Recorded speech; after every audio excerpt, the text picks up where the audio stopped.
Let's go. Oh my gosh, we're here. You know, this is an amazing day. If you can hear everything that's going on right now, welcome to the very first Emblaser laser live stream. Excuse the noise. I've got a computer that's complaining to me. I've got a 3D printer working on in the background. And if you happen to be in Victoria, Australia, or living in Melbourne, less than 3 hours ago, we found out that we are getting locked down with COVID-19. So you know what? Does not surprise me that this is going on the very first of these kind of live stream get-togethers. I'm not trying to complain, but if I'm a little frazzled today, it is simply because I'm trying to juggle more than I expected when I'm doing that. But I care about what we love to do, and that's laser cutters. So if you're in the chat room, I would love it if you could say a quick hello and let me know where you're watching from. Are you in Victoria, Melbourne, which happens to be the home of Darkly Labs, the people who created the Emblaser and the Emblaser 2 and the Emblaser Core, 3 machines that I absolutely love to work with. And if that's the case, shout out. I'm just going to look around and look at my other computer right here, right now, and I can see we've got 2 people in, and you know what? It's so cool that you guys are here. So, with all of that put aside, and my computer stopping to complain to me that the fan has got a little bit of dust in it, I'm going to explain to you what this is all about. If you've actually been following my live streams or my YouTube videos, you know that I am a maker and a creator. I technically call myself a creative technologist, but what that is all about is sharing the possibility of communication using a whole lot of really cool tools. Laser cutters were always an industry thing, and you know what? It is just kind of amazing to see where we've come today to be able to have a laser cutter literally in your room. So you know what? This is all about that, in the sense of using laser cutters for small businesses, maybe for in the classroom, maybe it's a hobby of yours. We are going to delve into it, and this is going to become a way of us being able to communicate. Now, I reached out to the Emblaser 2 users group on Facebook, and they sent me some questions, so I was able to prepare some answers for that. But if you've got a question, or if that's something that you are interested about, please throw it into the chat room. Unfortunately, the way this all got set up at the last minute, I was out getting some supplies before lockdown. I do have to look here just to see what's going on. And I see I've got 3 people. I'm going to say a quick hello to DC Solutions, my good friend Aaron. Aaron, thank you so much for being here and supporting me. We have Cubicoman. Cubicoman. It sounds like a Hebrew word, like the Afikoman. But Cubicoman, please shout out and let us know where you're from. And Audrey, thank you so much for jumping in and letting me know that everything is going okay. So you know it is. Let's jump in there. Let's talk about what's going on. Just to let you know, I can jump to the live chat here, which is really interesting because I've set that up a little bit wrong in the sense that I can't see the live chat on the screen. So we might not use that today, but next time I will definitely be able to do that. And we'll kind of jump back to that main screen and be able to go on this. So I was asked 5 really in-depth questions in the last 24 hours that I wanted to use to present in this live chat. And I grabbed them. I wanted to talk to them. The very first question I got was, I have small objects that are frequently engraved. I have cut a template, so I know where to position them on the laser bed. How do I set it to engrave each object exactly right each time? And that was from Rochelle. Rochelle was one of the users from the actual user group on Facebook. That's a really good question. It's something that I struggled with until I found an answer. And the easiest answer that I have come up with is, once that I've built a jig where I know those parts are going to be in, I actually use the print and cut feature on Lightburn to make sure that no matter where I put the jig, it will repeat that cut each and every time. It takes a little bit of time to set up, but if you've been following my videos, I actually have a 20-minute walkthrough on how to set up a print and cut feature so that you can do that. The great thing about that is, once you've done the work one time, it is repeatable. That's the great thing about print and cut. It was designed for people to print out stickers or print out graphics and cut them out using the border. We can actually use that feature by putting a mark on the template, placing the pins, I believe it was in this case, into a bracket, and then lining up the graphic with that bracket absolutely every time. So my answer would be use the print and cut feature. I'm going to put a link below after this live stream so that you can see that video. And I think, to be honest with you, that is probably the best way. Otherwise, you know, the other issue you could do, and it becomes a little bit fiddly, and especially if you're doing multiple parts, you can actually use, you know, the kind of the center point as a place to mark. So you could put it in that place. But no, I was thinking about it, and why I like the print and cut feature is that once you've got it set up, you can actually put the template anywhere on the bed. So you don't have to come back to that origin point every time. And if it's a little bit out, you might actually get a few kind of wrong pieces cut. But again, you know, the flexibility of print and cut, this was a feature that Lightburn just put together in the last few versions, and it changed the whole way that I've been able to use my Emblaser laser cutter. It is awesome. It is absolutely fantastic. And let me see if I can go back to that question and see whether or not I can actually pull Lightburn up for you guys and see whether or not I can actually show you where that is. So let me put that up there. Let's see whether or not this will actually work, because right now I think I'm doing a little bit of a... Really want to do that. Let me see if I can actually get that across again. See what I can do. This has been an incredible afternoon, I think, for a lot of people. I'm going to try one last time to see if I can get my Mac.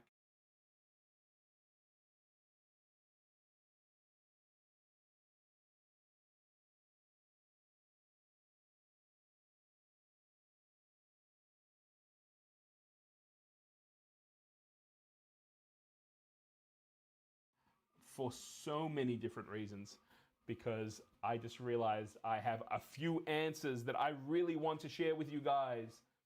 And you know what? This is going to have to be a little bit of a work in progress, which, you know, that's 3 things that have kind of let me down. But that's okay, because we've also got... I see what's going on. There's a few little technical issues going on, but you know what? It's always a pleasure, mate, and I agree with that. Let's see if I've got my camera coming back on. I am just waiting for... Oh, at the very least, I got that up and running. So that's kind of a cool thing. So that was the first question. Let's go to the second question. I'm not meaning to burn through these too quickly. I would love it if you've got any comments or any questions based upon this. As I was saying before, the answer for the very first question would be using the cut and print feature. Unfortunately, I can't get my Apple Mac to talk. I'm going to try it one very last time. Let's try it, because I really am on...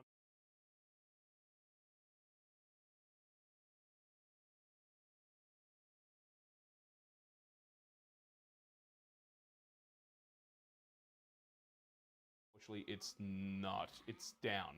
Okay, so that's okay. You know what? We'll just keep working through with these things. I'm waiting on a little bit of hardware. Hopefully that will allow me to do this a little bit smoother in the future. So let's go to the second question. And the second question is this: can you please, in a few words, set the cutter settings editor, please? And this is in Lightburn, and what the impact of cutting is. I was going to do this live. What I'm going to actually do is, instead of doing it live, I'm just going to quickly grab a screen grab of that and see whether or not I can actually get that to the computer, which is kind of a bummer, because I really wanted to show you all of this live. But you know what? It kind of, sometimes this is exactly what happens. It's about being able to share what's going on while I'm actually getting that ready. If you are in the chat room, I would love to hear what you use your Lightburn with, and see what's going on. It's completely down? What, did it get pulled? No, it's just a black screen and there's no sound. Oh no, that's fine. Sorry. I'm actually live. It's just delayed. Okay, sorry, I just had someone come in and actually ask me whether or not it's down, the stream is down. I'm telling you now, it is kind of, this has been a really interesting stream between people thinking that it's actually down or not, going black screen, but still have audio. Aaron, thank you so much for that. That was actually my attempt to link in another computer into this. I was trying to do that, and I just had someone call me up to say, hey, Gil, the stream is down. Unfortunately, we do have a few little issues, but as I was saying, if you have a laser cutter, please let me know what it is you use your Emblaser for. You know, this is just one of those situations where we've got to make the best of it. I really wanted to make sure that I was able to deliver this because I was super excited about being able to create it the way it's actually going. And give me 1 second, I'm kind of working on the fly here. And I'm going to quickly put together the answer for this question, which is like, what are the settings are all about? So give me 1 quick second, and I am going to be able to put that together. Just a little bit about what happens, you know, for me, and one of the things that's kind of really interesting and why I do this sort of work is that I love to be able to see what people create. It is absolutely one of the most interesting things I have ever seen in the sense of being able to understand people's purposes. And as a maker, it's one of the really super cool things to be able to get a real understanding of why people want what it is that they want to create. And for me, it's all about creation. It's all about being able to work out what it is that people want to make and create. So for me, I think that's why I do this. I'm kind of trying to share a little bit and do things at the same time, but I am almost there. Give me 1 second. Let me grab this graphic and do it in real time. I do apologize. This is not the way I usually do live streams, but I think that once you go, it's your ability to be able to deliver with it, and that's kind of like a fact of life. I can hear things playing games right now, but I think we are about to go into the next answer, which is all about Lightburn settings. And if I can grab, oh yeah, here we go. Excellent. So let's go jump straight across. I believe that I am now in the Lightburn settings. You guys have even got a camera on me too, which is kind of amazing. So what this is all about, and I just want to quickly just do a little bit of juggling here, and I can see, cool, can we get some more volume, please? You know what? I will do my best. I don't want it to max out, but if you can hear me, that's kind of great. So I'm just going to quickly do a little bit of this so you guys can see me. So what we've actually got here is, this is the cutting setting for the editor. And it's kind of, you know, if you haven't really understood or used this before, what this really is about is you've got a number of things. I don't know, the mouse doesn't come up, but going from the top down, you have the layer color. So that's a way of being able to separate your processes. You may have something that you would like to engrave, and then maybe after the engraving, you would want to cut something out. You would actually do that using the layers. So you could have an engrave on one layer or one color, and you could have the cutting settings on another. And being able to slot them in the actual process of Lightburn, you would be able to actually, let's say, engrave first and cut out later. And in the layer, after that, you have a name, so you can actually name that layer. You can remind yourself, this is the engrave, this is a cut. You can do a line art, you can do a line art and an engrave. Those are the three options within Lightburn. And then you have the two really most important settings when it comes to any process with Lightburn, and one is max power. So I would love to explain these to you guys right now. So in speed works out the movement of the laser on your material, and power is the amount of power that comes through the laser at any one time. So at 100%, your laser is pushing as much power through that diode. In the case of an Emblaser, if you've got a CO2 laser, you're actually pushing that through as well with the CO2 laser.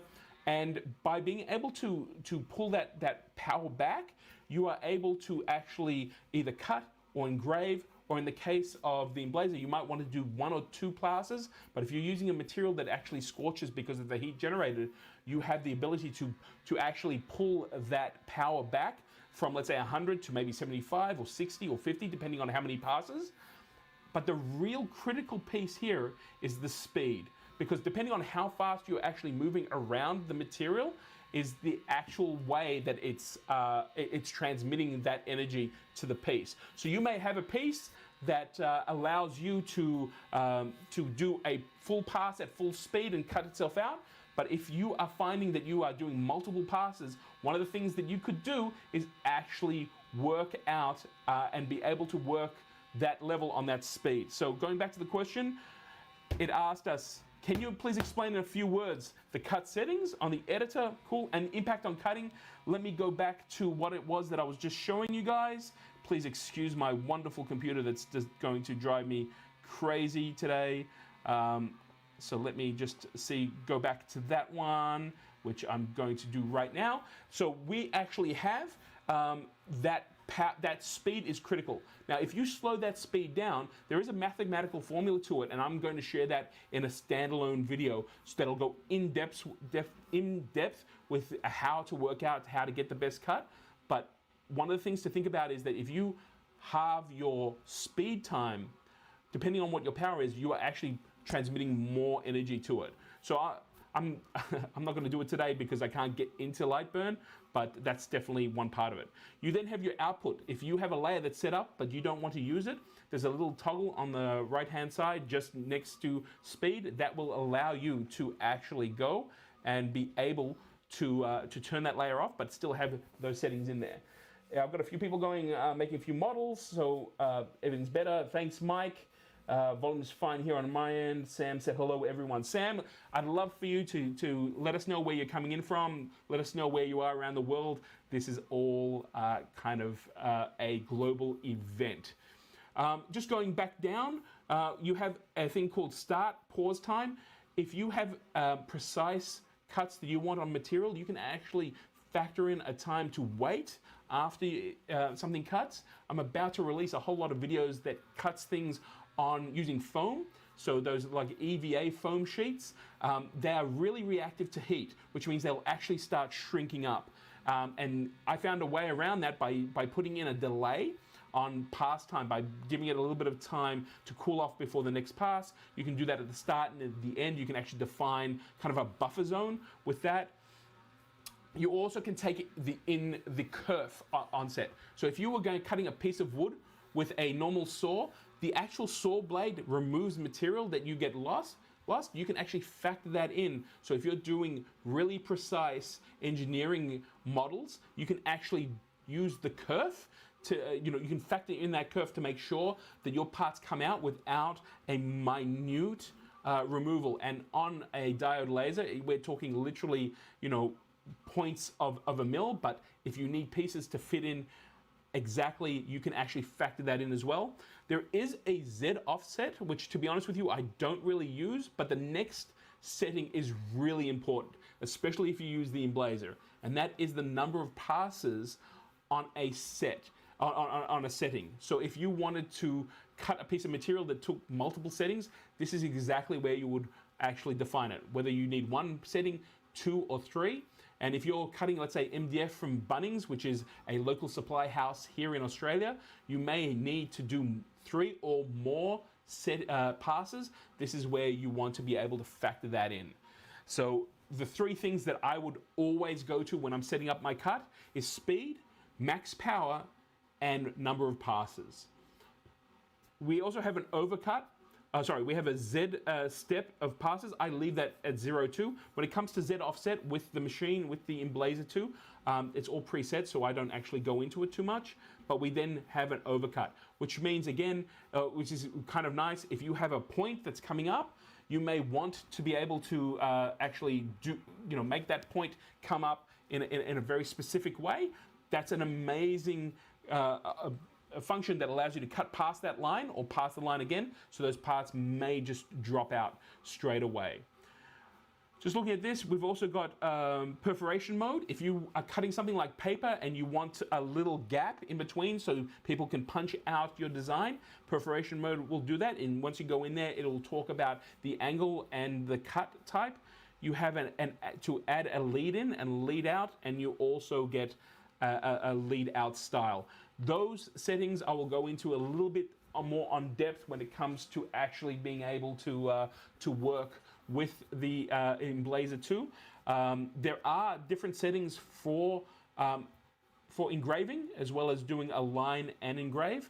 I would love to be able to do this today, but as I was mentioning to a few other people, I've never done a live stream where so many things have kind of gone a little bit haywire, and that's on top of, as I was telling people earlier, if you're in Melbourne, we are now being locked down, which just means I get to do this again with you guys as early as I can. So let's go back to the main screen. Let's see where we're going, and let's move on to the next question. But before that, I am going to actually, we'll put the question up, and then I want to see whether or not they've got some questions in the chat room, because you know what? The chat room is important. So the next question was asked by Martin. Martin's in the UK. I don't know if he's joining us right now, but I know he asked, he said, have you resolved the issue with the lid contacts switching off the laser partway through the cut? My one has started to do this again despite being upgraded to Mark II contacts and putting a small weight on the lid. Frustrating because I cannot sit there watching an hour-and-a-half cut as it cuts things out. And I totally understand that. It is a incredible frustration. In fact, I want to show you guys why I know all about this, because I have a little bit of a, how do I explain him? A shop assistant. And if we cut back to the main screen, when it actually turns up, I will show you. I wanted to share this actually as part of the video, but I ran out. I'm going to show this up. This is my, it's not going to come up. Oh, what a shame. But I don't know if you guys can see there, that's my cat, and he loves to sit on the top of my Emblaser. I'm actually going to do a quick focus shift so you can see. There he is on my iPhone. He lives on that top of my Emblaser. So you know what? I get a wonderful situation. Well, I'll just make that a little bit in focus still. Excuse me. 1 second. You almost the other way. Yeah, that's better. So what I actually have is my cat loves to come into my office and sit on my Emblaser top. If you've got an Emblaser, you know that that is a piece of plastic material, and it's starting to buckle, which means that in the middle of a actual process, I sometimes lose the contact, and the safeguards come and kick in. So Martin, my answer, and I spoke to the guys at Darkly Labs, they actually asked me that, that's cute, someone just in the chat actually said that he must train his cat to sit on his laser cutter. You can, it does get frustrating, but I guess maybe it's warm. But the answer I have for that for that issue is to actually grab the top of the lid and kind of pull it a little bit and kind of shake it up a little bit in the case. And if it happens that for whatever reason it's popped up, it'll actually kind of sit flat. Now, there were some other people who actually spoke out in the Facebook forum, and they used Velcro as a way to be able to tape down the lid, or putting weights on the lid itself. I think that, you know, one of the beautiful things about the Emblaser 2 is the way it was designed. It's actually designed to be completely safe. This is really the only machine that I know in a maker sense that has fail safes that actually fail the machine and won't allow it to engage if all the contacts are not in play. That's actually the term fail safe. A lot of hardware will actually have a switch that if the switch is not in contact, it turns itself off. It's not actually the way it's designed. These machines were designed to be in classrooms. They're designed to be used by younger makers. That's what the original model and idea of the Emblaser 2 was all about. And you know what? I've had my little nephew, 3 or 4, come in and grab the top and open it up. And you jump for him, but it's open and there is a risk. But I am absolutely confident in running these machines with my little nephew in the room, because I know that if he does that, all right, you know what? I might have to start the process again, but I know he's safe. So you know what? My suggestion is grab that lid, kind of pull it towards you really hard. I actually end up using it in such a way where the machine, I don't pick it up off my stand, but I use the weight. I kind of give it a bit of a twist and I put it back down. I know how frustrating it can be to be in a big process and then be able to you know, not be able to work out what's going on, and coming back and wondering where that actually has come up. My computer is just 2 minutes before starting. It decided that one of the fans decided that it is making this horrible noise. I don't know if can you guys hear this noise? It's bothering the hell out of me, but I don't know if it's actually doing that for you. So I'm going to, you know, maybe I should just let it, it sounds like a plane taking off, which is kind of really funny. So, hey, Steve C, how you doing, man? I'm glad you're here. So, you know what? I really appreciate everyone who's in this chat right now, because you're seeing it all happen. Any questions about if you have a Emblaser? If anyone in there has any questions about the lid thing, please let me know. So I've got QB Coleman makes game boards with his laser. I'd love to see some of that. Maybe you can send me out a photo on Facebook or through something else. Mike makes HO scale model railways. I've seen lots of people use lasers for that. That's pretty impressive. And oh, I hear it if you turn the volume load up. Okay, cool. Aaron, thank you for letting me know. I just thought I was getting in my head about that being the sound. And Mike happens to be in New South Wales. I've got a feeling that we've crossed paths, Mike. But that's okay. That's cool. I'm going to go thump my computer again, and we're going to go back and start answering the question. We're going to come back and actually go on to the next question. Whew. This is, I'm telling you, if I've ever done a stream where I've had to kind of juggle a lot of things, it's right here. All right. This question came from Adela. Adela asked the question, I'm really curious about everyone's exhaust systems for the Emblaser 2. Whether I cut thin acrylic, the fumes, whenever I cut thin acrylic, the fumes are unbearable, and I have other family members living in the house, so they're really disturbed by it. Just wondering how people set up their exhaust systems besides opening the window and letting the hose out. You know what? That is an incredible kind of question, because you know what? I think everyone kind of comes into this. You get the machine, and what you don't realize is that as you cut different materials, what actually happens, the laser kind of atomizes the material. And I'm using that atomize word pretty loosely in that. It kind of does blow apart the particles, and then they hang in the air. One of the first things I used my Emblaser 2 for was to actually engrave tiles that I spray painted. And you can imagine you're doing that, and I'm basically particleizing that paint, and I realized in a really short period of time that putting the exhaust hose out of the window was not going to cut it. So in my case, I actually bit the bullet and got the extruder from Darkly Labs that is designed for the machine. One of the things that was really interesting was that in a very short period of time, the top filter layer was completely black with paint. And I was like, I was shocked. And then I realized how much paint was being blown off these tiles the way I was working on them. A tile took me about an hour and a half to do. So, you know, it was basically etching off that paint. Since then, I've been using a whole bunch of different materials. Acrylic is one of those things where it's not exactly toxic, but you don't want those fumes around, and they can become really, really smelly. So my suggestion, or at least what I did, was I actually went and got a filter. It's an exhaust filter. I don't even need to turn it on all the way. I just need to be able to turn it on. What it does is it channels the air coming out of the Emblaser through a number of foam filters and a charcoal filter, and I can cut acrylic pretty much all day without it being a problem. Some other people have gotten enclosures, especially those who have got the Emblaser cores. The core is an open design system without a lot of the safeguards, so it's not in an enclosed box. It's great if you want to slide some material in, but it also is open for a lot of fumes. So you may want to be able, and you might want to do this with your Emblaser 2. you might want to put a second layer of material around it, whether you make it out of a box and plastic, just make sure that it's airtight. That could be an incredible way for you to start playing with kind of the smell and then channel that out the window.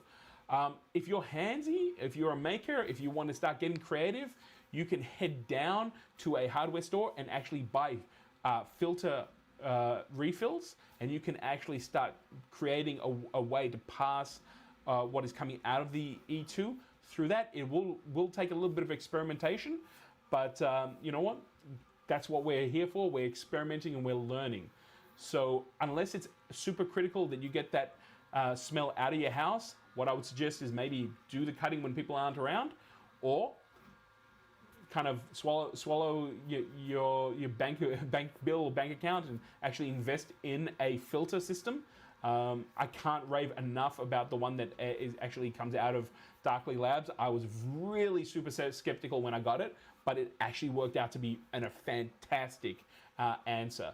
Otherwise, I would really start looking at using kind of paint or charcoal filters.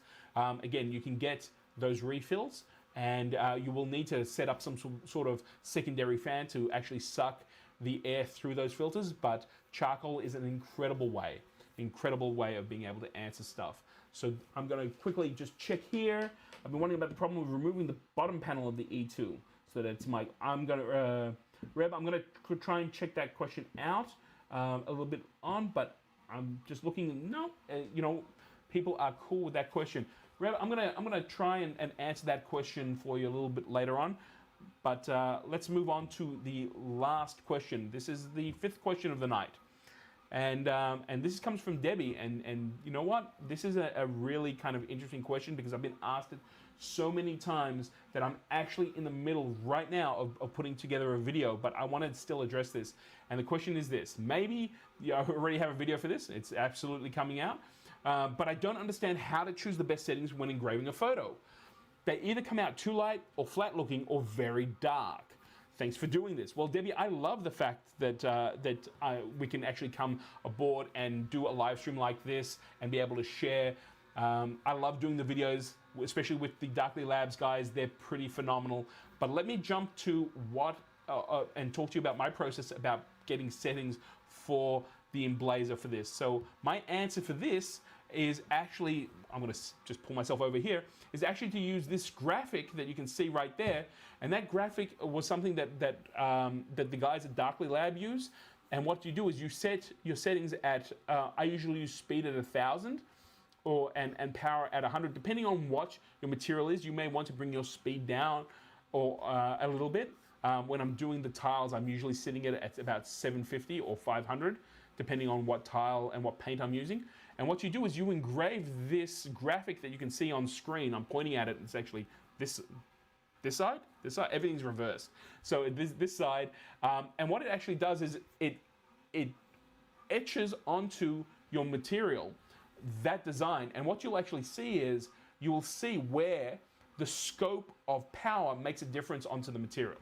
So you may find that you don't see any difference until it gets to about 30%, and then between 30% and let's say 80%, there's a gradual increase, but once from 80% to 100%, it's completely black.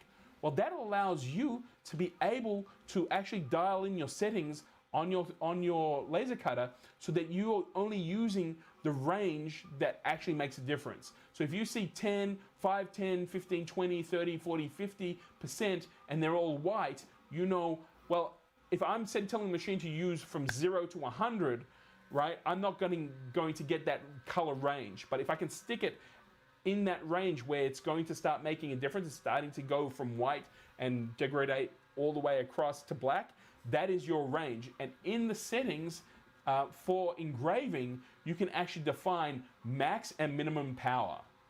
Doing that will start giving you a baseline to be able to start really honing in those engraving points when it comes to Lightburn.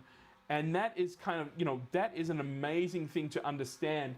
There is a little bit more when it comes to actually dialing that sort of stuff in, but you know what? It is kind of important to be able to dial in those settings This graphic I will actually link to once this video is live. I didn't get a chance to, as I said.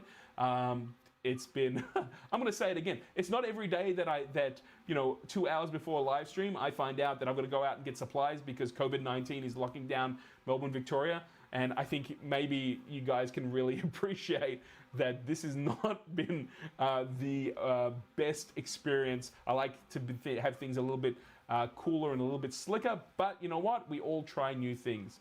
So, you know what? That's where we're at with that last question. Debbie, I was hoping Debbie was on because I wanted to ask her a few more things. Yes, Cubicomb, and I will definitely get you that graph. And as I was mentioning before, I will put a link in below. I want to say hello to AJK, who is in the UK. So it is good morning. Thank you so much. You missed earlier on where I was actually saying good morning, good afternoon, good evening to everyone around. And I wanted to kind of come back and actually use this right now as an opportunity to ask a few kind of live questions. It's been really fun doing some research and working out what it is. My promise to you is you will all, well, first of all, I hope what I was able to quickly present here in this live stream helps and gives you a little bit of a a little bit of a direction to be able to go and actually, you know, work out and work further some of the problems you're going on. I'm also going to do walkthroughs. I like calling them live walkthroughs because if you go onto YouTube and you see a video and it's 5 minutes long, you know what? I don't know, maybe I'd love to get some feedback on this. Have you ever watched a video and thought, well, this will take me 10 minutes if it took them 5 minutes, and it actually takes 6 hours? Because what they've cut out are all the difficulties, all the hurdles, all the problems that you will naturally go along and deal with. I don't want to do that because I think that's kind of a little bit misleading. What I like to do is, with these processes, I like to learn about them and then share them with you in real time. So you're seeing me work with Lightburn, you're seeing me work with the laser, and you know what? I'm not going to cut out the problems that I have because they may be your problems. And if you have a heads up, and when that actually happens, it means that you can get to the result that you want to get to a lot faster. So you know what? That is what I would like to do. If that's something that you appreciate, please let me know. I know some people go, wow. My first question, actually, because I've got to give some base to this, is have you seen the video about testing material for chlorine? This is like really, really important stuff. I have a video that goes for 3 minutes that shows you how to do a test called the Belstein test, that if you have a piece of plastic that you do not know its origins, before you put it into the laser cutter and possibly destroy your laser cutter or hurt yourself, there is a 30-second test that you can do that can identify whether that is PVC, and literally at times deadly. Now that video goes for 3 minutes, and I got feedback from people saying that it could be 30 seconds. So you know what? I could have done it for 30 seconds, but the thing is, if you by watching a 3-minute video, you actually see that process go through in real time. So let me just, I'm gonna jump back to the live chat. What a shame, I could not check this out, but you can see there are a lot of questions, so excuse me, I don't like turning away from the camera, but I'm going to do that this time, just really, really quickly, and I want to see what people are saying. My workshop relies on airflow through one window and out the other. We'll probably bite the bullet and buy an extraction system for the E-core. And Aaron was basically telling me that he's got to go. I really appreciate you hanging in here, Aaron. It is amazing when people go. So I'm going to scroll back just a little bit. I believe it was AJK. Oh no, it was RBRB.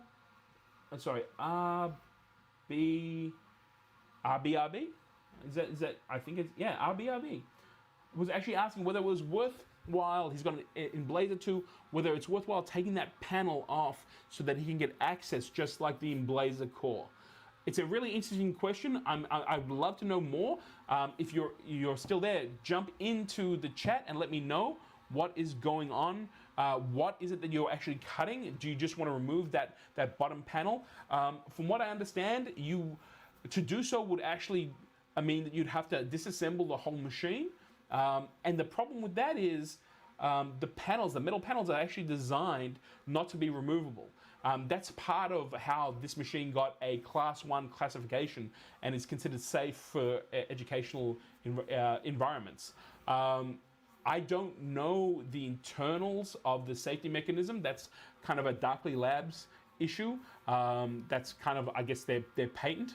I'm not, while I know the guys down at Darkly Labs, I'm not a employee, so, and I guess even if I was, I wouldn't be able to talk about it, but I'm wondering if you were to remove those panels, would the machine engage?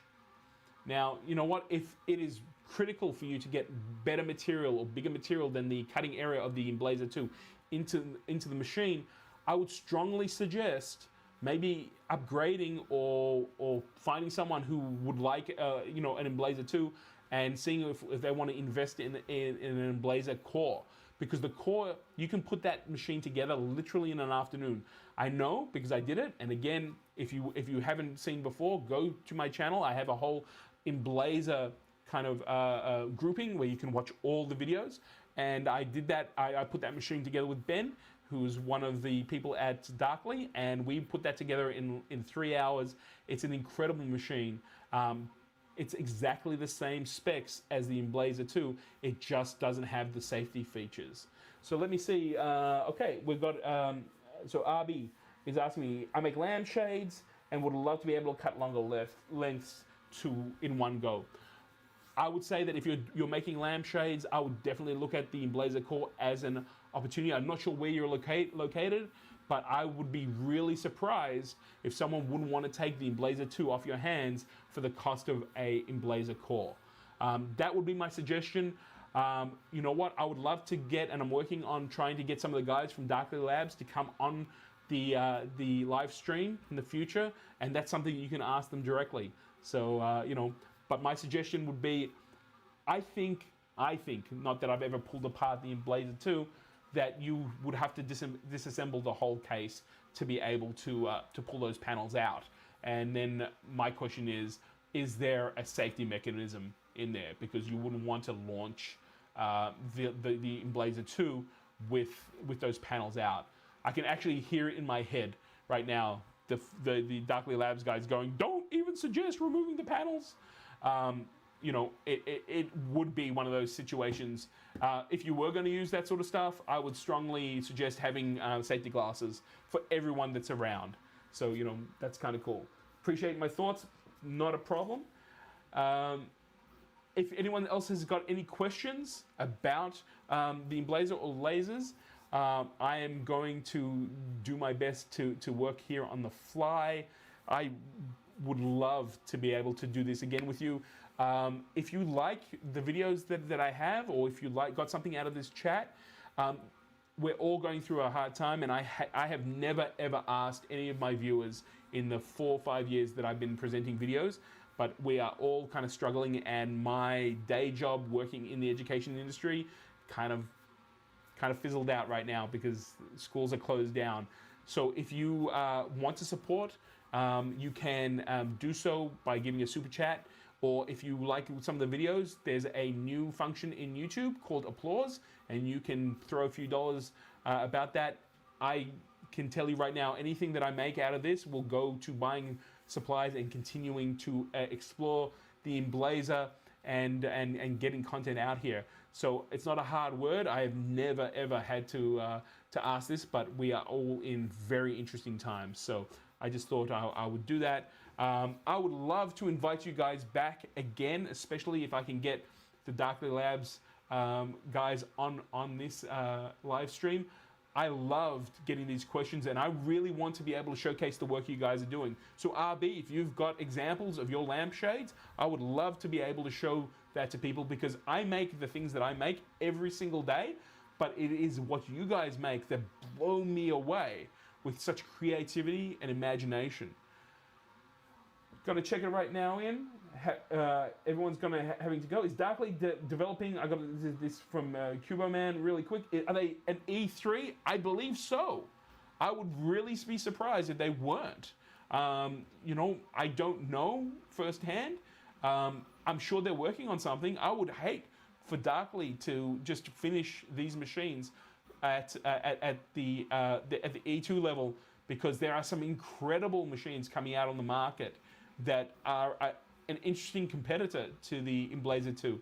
And when I met these guys, we're talking about, you know, the Emblaser 2 came out a few years ago. So I would totally expect, and I'm just talking kind of with no knowledge here, just kind of like my intuition would be like they would probably develop a new machine down the track. When? How? I hope they give me one to review, because I loved reviewing the Emblaser 2, and I still have that machine sitting in my office, and I'm working with that to work with you guys. So, you know what? As soon as I know, and as soon as I can actually share that with you guys, believe me, this will be the place where I'll be showing you any new machines coming out, just like the Core. The Core was developed, and it was a pleasure to be able to share that with you. And you know what? As a maker, I love being able to get my hands in and actually make that machine. It was super cool. Okay. You know what? I am going to kind of call it this live stream a success. You tell me, is it a success?